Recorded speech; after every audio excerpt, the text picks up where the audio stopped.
Microsoft power pivot learning series में आज आपके सामने मैं बात करने वाली हूँ कि आप डेटा मॉडल को कैसे क्रिएट कर सकते हो, क्रिएटिंग डेटा मॉडल, और साथ ही साथ अलग अलग सोर्सेज से आप अपने डेटा को कैसे इंपोर्ट कर सकते हो, how to import data from other sources.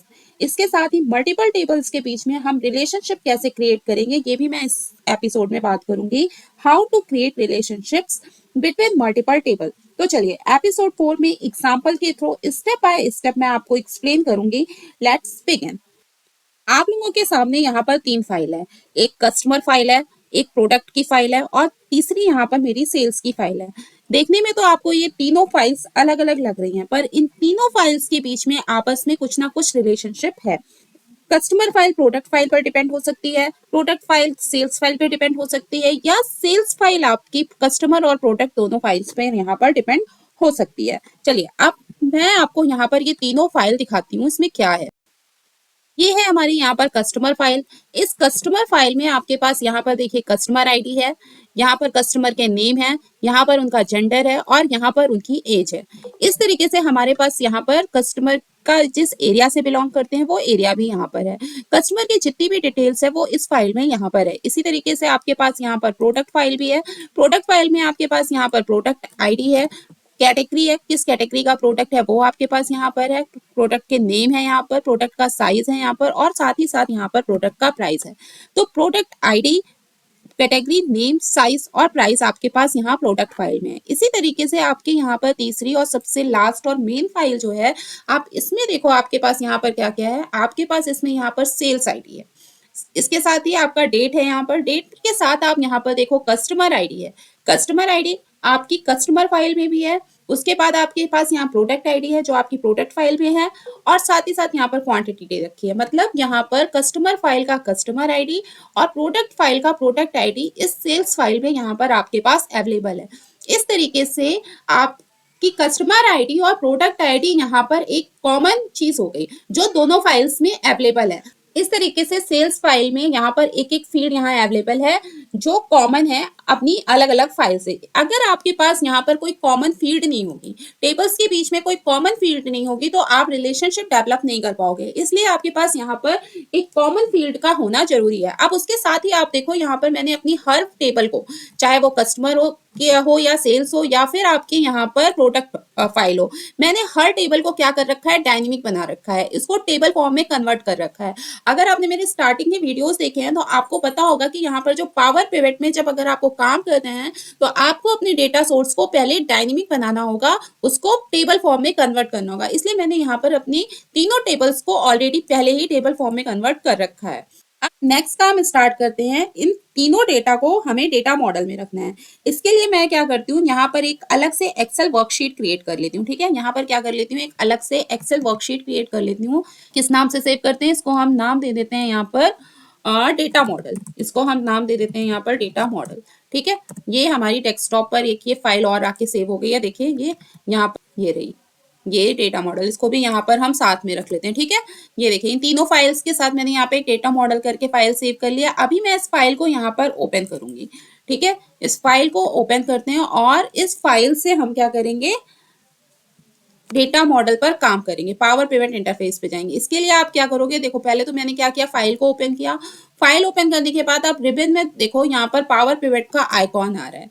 ठीक है, यहाँ पर पावर पिवट का आइकॉन आ रहा है। ये आइकॉन यहाँ पर कैसे आया, ये मैंने अपने लास्ट वीडियोस में बता रखा है, इसलिए मैं बार बार कह रही हूँ, पहले आप लास्ट वीडियोस देखो, उसके बाद आप यहाँ पर आओ। आप पावर पिवट पे क्लिक करोगे। पावर पिवट पर क्लिक करने के बाद आप यहाँ से जाओगे मैनेज में। कहाँ पे जाओगे, यहाँ से आप जाओगे मैनेज में। जैसे आप मैनेज पे जाओगे, यहाँ पर आपके पास पावर पिवट का इंटरफेस ओपन हो जाएगा। ठीक है, जैसे आप मैनेज में जाओगे, थोड़ा सा प्रोसेसिंग में टाइम लेता है। फिर यहाँ पर आपके पास ये जो इंटरफेस दिख रहा है, अब ये एक्सेल का इंटरफेस नहीं है, ये पावर पिवट का इंटरफेस है। तो यहाँ पर हम क्या करेंगे, अब देखिए पावर पिवट इंटरफेस में आपको यहाँ ऊपर रिबन में आप होम पे जाओगे और होम में आपको यहाँ पे नीचे ऑप्शंस मिल रहा है, अपनी फाइल को कहाँ से लेके आना है, फ्रॉम डेटाबेस। अब डेटाबेस में ये सारे ऑप्शंस आ रहे हैं, एसक्यूएल सर्वर, एक्सेस, ये सारी बातें मैं आपको आगे सीरीज में आगे के वीडियोस में करूंगी। अभी यहाँ पर हम क्या करेंगे, फ्रॉम अदर सोर्सेज पे जाएंगे। जैसे आप फ्रॉम अदर सोर्सेज पे क्लिक करोगे, यहाँ पर आपके पास एक टेबल जो है इंपोर्ट की टेबल ओपन हो जाएगी। इसमें आप जब देखोगे तो नीचे आपके पास यहाँ पर ऑप्शन आ रहा है, देखो माइक्रोसॉफ्ट एक्सेस, ये देखिए शॉर्ट में आपको शॉर्ट व्यू में दिखा देती हूँ। यहाँ पे नीचे आओ आप, नीचे आप यहाँ पे आओगे तो आपको यहाँ पर एक्सेल फाइल दिखेगी। देखिए यहाँ पर नीचे जब आप आओगे तो आपको यहाँ पे क्या दिख रहा है, एक एक्सेल फाइल का ऑप्शन दिख रहा है। इस एक्सेल फाइल पर आप क्लिक करो और यहाँ से जाओ, आप क्या करोगे, नेक्स्ट। नेक्स्ट करने के बाद आप यहाँ पर आपसे पाथ पूछ रहा है आपसे, यहाँ पर आप ब्राउज पे क्लिक करोगे, देखो ये आ रहा है, यहाँ पर आप ब्राउज पे क्लिक करोगे। यहाँ पे देखिए साइड में यहाँ पे लिखा हुआ आ रहा है एक्सेल फाइल पाथ, और यहाँ पे आ रहा है ब्राउज। आप ब्राउज पे क्लिक करो। ब्राउज पे क्लिक करने के बाद आपके पास यहाँ पे ये ऑप्शंस आ जाएंगे। आपने अपनी डेटा को कहाँ सेव कर रखा है, मैंने डेस्कटॉप पे रखा है। डेस्कटॉप पे मेरी किस नाम से फाइल है, कस्टमर नाम से फाइल है, तो मैं यहाँ पे कस्टमर डालती हूँ और यहाँ से इसको करती हूँ ओपन। हमने फाइल का पाथ यहाँ पर दे दिया। इसके बाद आप ध्यान दो, इसके बाद आपको डायरेक्ट यहाँ से नेक्स्ट नहीं करना है। इसके बाद आपको यहाँ से डायरेक्ट नेक्स्ट नहीं करना है। अगर आप यहाँ से नेक्स्ट कर दोगे तो आपके डेटा का जो हेडर है वो नहीं आएगा। इसलिए आपको पहले क्या करना है, यहाँ पर use first row as column header, इस पे आपको टिक करना है। जब आप इस पे टिक कर दोगे उसके बाद आप यहाँ से नीचे नेक्स्ट करोगे, ठीक है। ये टिक करने के बाद ही आप यहाँ से नेक्स्ट करोगे। नेक्स्ट करने के बाद जो क्या होगा, जो आपकी कस्टमर का डेटा है वो यहाँ पर इंपोर्ट हो जाएगा, ठीक है। जो आपका यहाँ कस्टमर का डेटा है वो यहाँ पर इंपोर्ट होके आ जाएगा। अब आप यहाँ से करोगे फिनिश, और फिनिश करने के बाद आप यहाँ से क्या करोगे, यहाँ पे देखो नीचे क्लोज करने का ऑप्शन आ रहा है, आप इसको यहाँ से क्लोज कर दोगे, ठीक है। यहाँ से आप क्या करोगे, इसको क्लोज करोगे। क्लोज करते ही आपके जो कस्टमर का डेटा है वो यहाँ इंपोर्ट होके आ गया। देखिए जो यहाँ पर ये कस्टमर का डेटा था आपका, क्या क्या था वहां पे, कस्टमर आईडी थी, customer name, gender, age, area, ठीक है। और नीचे देखो आप यहाँ पर तो कस्टमर यहाँ पे लिखा भी आ रहा है। फाइल का जो आपका ने नाम दे रखा था कस्टमर, वो भी यहाँ पे लिखा हुआ आ जाता है। इस तरीके से आपका कस्टमर फाइल का डेटा यहाँ पर इंपोर्ट हो गया। अब हमें क्या करना है, अब हमें यहाँ से दूसरी जो हमारी दूसरी प्रोडक्ट की फाइल है उसको इंपोर्ट करना है, ठीक है। यहीं से डायरेक्ट हम क्या करेंगे, फ्रॉम अदर सोर्सेज, कहाँ पे कहते हैं हम, रिबन में फ्रॉम अदर सोर्सेज पे कहते हैं। फ्रॉम अदर सोर्सेज पे क्लिक करने के बाद आप यहाँ से नीचे आए थे, नीचे के बाद आप एक्सेल फाइल में गए थे, फिर यहाँ से नेक्स्ट किया था, यहाँ से पाथ दिया था। डेस्कटॉप पे हमारी फाइल किस नाम से सेव है, प्रोडक्ट नाम से सेव है, तो हमने यहाँ पे डाला प्रोडक्ट, यहाँ से किया ओपन। ओपन करने के बाद यहाँ पे क्या करना है, use first row as header, इस पे हमें टिक करना है। इस पे हमने टिक किया, फिर यहाँ से हमने किया नेक्स्ट। हमारी प्रोडक्ट की जो फाइल है वो यहाँ पर क्या हो गई, इंपोर्ट हो गई। यहाँ से किया फिनिश, फिनिश करने के बाद हमने यहाँ से किया क्लोज। इतना प्रोसेस करने के बाद अब देखिए आपकी जो प्रोडक्ट वाली फाइल है वो यहाँ पर इंपोर्ट होकर आ गई।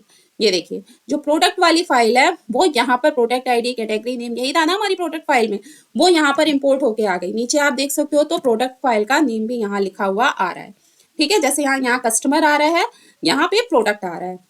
इस तरीके से आपने क्या किया, अपनी दो डेटा फाइल्स को यहाँ पर इंपोर्ट कर दिया। अब आप देखो यहाँ पर आपको जो है ये ऐड कॉलम का ऑप्शन मिलता है, ठीक है। आपको यहाँ पर ऐड कॉलम का ऑप्शन मिल रहा है। इस ऐड कॉलम में आपको जो भी मैनिपुलेशन करनी है, जो भी मेजर्स करने हैं, वो आप यहाँ इस ऐड कॉलम में कर सकते हो। या फिर आपको यहाँ पर जो ये इंटरसेक्शन दिखता है, देखिए ये इंटरसेक्शन मैंने लास्ट वीडियोज में भी आपको बताया है। ये जो इंटरसेक्शन दिख रहा है, इस इंटरसेक्शन के नीचे वाले एरिया को टैक्स मेजर बोलते हैं। आप इस टैक्स मेजर में भी हम मेजर मैनिपुलेशन मेजर्स कर सकते हैं। और इस ऐड कॉलम में जो भी आपको मैनिपुलेशन करनी है, जैसा आप पिवट टेबल में करते थे, कैलकुलेटेड फील्ड में जाकर वहां हम छोटे मोटे कैलकुलेशंस करते थे, यहाँ पर हम बड़े मेजर्स भी यहाँ पर कर सकते हैं, ठीक है। ये ऐड कॉलम इसलिए यूज होता है। अभी हमने यहाँ पर अपनी दो फाइल्स को इंपोर्ट किया है, अब हमको तीसरी फाइल इंपोर्ट करनी है। अब हम अपनी तीसरी फाइल को भी सेम प्रोसेस से यहाँ पर इंपोर्ट कर लेते हैं। तीनों फाइल्स यहाँ पर डेटा मॉडल में आ चुकी हैं, मैनिपुलेशन करने के लिए यहाँ पर ये तैयार है। आप देखिए अब ये जो तीनों फाइल्स हमको यहाँ पर दिख रही है ना, ये हमको यहाँ पर दिख रही हैं किसमें, डेटा व्यू में दिख रही हैं। ये सारी फाइल हमें यहाँ पर, आप यहाँ पे देखोगे रिबन में आपको डेटा व्यू और डायग्राम व्यू दिख रहा है। ये सारी फाइल्स अभी हमको यहाँ पर डेटा व्यू में यहाँ पर दिख रही हैं। हमें इसको डायग्राम व्यू में देखना है, क्योंकि डायग्राम व्यू में रिलेशनशिप डेवलप करना ईजी होता है। तो हम यहाँ से क्या करेंगे, इसको डायग्राम व्यू में देखेंगे, ठीक है। डायग्राम व्यू में आपकी फाइल्स कुछ ऐसे आएंगी, ठीक है। डायग्राम व्यू में आपकी फाइल्स कुछ ऐसे आएंगी और अब यहाँ पर हम करेंगे रिलेशनशिप डेवलप। जब तक आप फाइल्स के बीच में रिलेशनशिप डेवलप नहीं करोगे तब तक आप उन फाइल्स पे कोई भी मैनिपुलेशन या काम नहीं कर सकते हो। तो अभी यहाँ पे हमें क्या करना है, अभी हमें यहाँ पे करना है रिलेशनशिप डेवलप। ठीक है, तो कैसे करेंगे हम, देखिए हमारी जो ये कस्टमर फाइल है, कस्टमर फाइल का कस्टमर आईडी हमारी सेल्स फाइल की कस्टमर में है और प्रोडक्ट फाइल का प्रोडक्ट आईडी भी हमारा सेल्स फाइल में। तो हम क्या करते हैं, इस प्रोडक्ट फाइल को करते हैं नीचे, प्रोडक्ट फाइल को नीचे करते हैं, सेल्स फाइल को हम लेके आते हैं बीच में, सेल्स फाइल को बीच में लाते हैं, प्रोडक्ट फाइल को हम यहाँ पे लाते हैं। तो कस्टमर फाइल के कस्टमर आईडी को आप यहाँ से पकड़ो और सेल्स फाइल के कस्टमर आईडी पे लाके छोड़ दो। ये हमारा पहला रिलेशनशिप डेवलप हो गया। देखिए डायग्राम व्यू में कितने इजीली यहाँ पर रिलेशनशिप आप डेवलप कर सकते हो। इसी तरीके से प्रोडक्ट फाइल की प्रोडक्ट आईडी को लाके सेल्स फाइल के पास ड्रैग करके छोड़ दो। ये हमारा दूसरा रिलेशनशिप डेवलप हो गया। ये हम डायग्राम व्यू में रिलेशनशिप डेवलप कर चुके हैं। अब आप कोई भी मैनिपुलेशन कर सकते हो अपने फाइल्स के बीच में, या अगर आपको पिवट टेबल क्रिएट करनी है तो आप यहाँ से पिवट टेबल भी क्रिएट कर सकते हो। देखिए यहाँ पर आपको होम टैब में आपको पिवट टेबल का ऑप्शन मिलता है। तो आप यहाँ से डायरेक्ट पिवट टेबल पर अगर क्लिक करते हो, ये देखिए यहाँ पर आपको पिवट टेबल पर क्लिक करते हो तो आपको यहाँ से पूछता है न्यू वर्कशीट में चाहिए या एग्जिस्टिंग वर्कशीट में चाहिए। तो हम न्यू वर्कशीट में लेते हैं और यहाँ से करते हैं ओके। ठीक है, अभी हमारे यहाँ पर आप देखो ये यहाँ पे पिवट टेबल बन के आ गई है। अब इस पिवट टेबल जो पिवट टेबल फील्ड है इसमें आपको आपकी तीनों फाइल्स मिलेगी, customer file, product file, sales file. ये देखो कस्टमर फाइल का customer ID, customer, gender, age, area, product file का product ID, category, name, size, price, ये सारी चीजें आपको यहाँ पर मिल रही हैं। अब आपको इसमें से जो जो भी चीजें चाहिए आप यहाँ से ले सकते हो। ये आपका यहाँ पर डेटा व्यू दिख रहा है और ये यहाँ पर आपका ये डायग्राम व्यू दिख रहा है। ठीक है, तो आप इसको डेटा व्यू में भी देख सकते हो, डायग्राम व्यू में भी देख सकते हो। आपको कैलकुलेशंस करनी है तो आप डेटा व्यू में जाकर यहाँ पर ऐड कॉलम में कैलकुलेशंस कर सकते हो, यहाँ पर मेजर्स अप्लाई कर सकते हो। तो इस तरीके से हम पावर पिवट में एक कदम और आगे बढ़ गए हैं। पावर पिवट में हम डेटा मॉडल में अभी जो हमने ये डेटा को ऐड किया ना, ये बहुत छोटा डेटा है, हमारे पास 10 लाख 50 लाख तक का डेटा हो सकता है। तब अगर आप उसको डेटा मॉडल में ऐड करके मैनिपुलेशन कराते हो तो वो बहुत ही इजी हो जाता है। इस तरीके से इन सारी मैनिपुलेशंस को कैसे कराते हैं, ये सारी चीजें हम पावर पिवट सीरीज में आगे देखेंगे। इस एपिसोड में यहीं तक। अगर आपको मेरा वीडियो पसंद आया हो तो लाइक करना, शेयर करना, और अभी तक आपने चैनल को सब्सक्राइब नहीं किया है तो प्लीज सब्सक्राइब जरूर कर दीजिएगा। Thank you.